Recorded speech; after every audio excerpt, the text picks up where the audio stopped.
वज़ीर आला रेवंत रेड्डी और कांग्रेस लीडर्स ने बाबा साहब अम्बेडकर को उनकी यौम पैदाइश पर खिराज पेश किया है। वज़ीर आला ने मंगल को टैंक बंड पर वाक़ अम्बेडकर के मुजस्समे पर फूल डाले खिराज पेश किया है।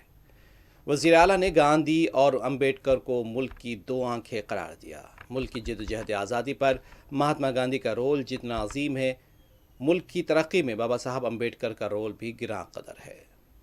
वज़ीर आला ने कहा कि तेलंगाना तहरीक में गदर के रोल को भी कोई नहीं भूल सकता। वज़ीर आला ने कहा कि साबका हुकूमत ने काबीना में दलितों को तरजीह नहीं दी थी, लेकिन मौजूदा कांग्रेस हुकूमत ने दलितों को तरजीह दी है।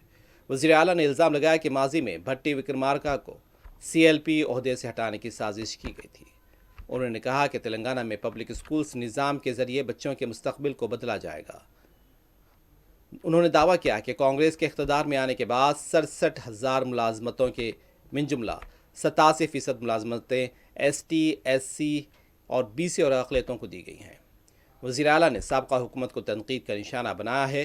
कहा है कि 10 साल से हुई तबाही से रियासत का 100 साल का नुकसान हुआ। आज हम साबका हुकूमतों के कर्ज़ों की पापजाई कर रहे हैं और इस हुकूमत की गलतियों को सुधार रहे हैं। वज़ीर आला ने मरकज़ी हुकूमत के ख़वातीन तहफ़्फ़ुज़ात और नशिस्तों में इजाफ़े को लेकर मनसूबे पर भी तनकीद की और कहा जनूबी रियासतों के साथ नाइंसाफ़ी की जा रही है। इजलास में रियासती वज़रा कांग्रेस पार्टी के अरकान मुक़न्नना ने भी शिरकत की।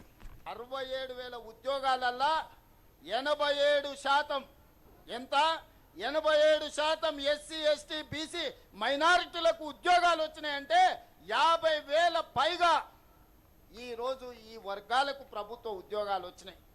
ఇంతకుముందే మా మిత్రుడు లక్ష్మణ్ చెప్పాడు, గ్రూప్ 1 రిజల్ట్లో మా పిల్లలకు చాలా ఉద్యోగాలు వచ్చినాయి. కేరళకు 20, ఉత్తరప్రదేశ్కి 80. ఈ రెండింటి మధ్యలో తారతమ్యం 60 సీట్లు మాత్రమే. రేపు కేరళ 30 అయ్యి ఉత్తరప్రదేశ్ 120 అయితే ఈ అంతరం 60 నుంచి 90కి పెరుగుద్ది.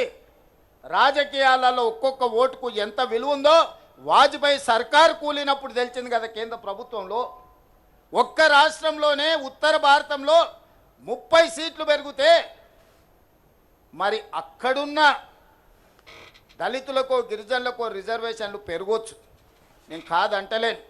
సీట్లు దక్కడం వల్ల దక్షిణాది రాష్ట్రాలలో ఉన్న దళితులకు గిరిజనులకు మహిళలకు నష్టం జరుగుతలేదా? ఇవాళ తెలంగాణలో 17 సీట్లుంటే 2 STలకు ఉన్నాయి, 3 SCలకు ఉన్నాయి. ఇవి 30 సీట్లు అయితే SCలకు 6 అవుతాయి, STలకు 4 అవుతాయి. కానీ అదే 25 అయితే ఇందులో తగ్గుతాయి. ఈ చిన్న లెక్క కేంద్ర ప్రభుత్వంలో మంత్రులుగా ఉన్న తెలంగాణ రాష్ట్రం నుంచి ప్రాతినిధ్యం వహిస్తున్న వాళ్లకు లెక్క తెలుస్తలేదా? ఏ లెక్కన మా కోటాను తగ్గిస్తారు?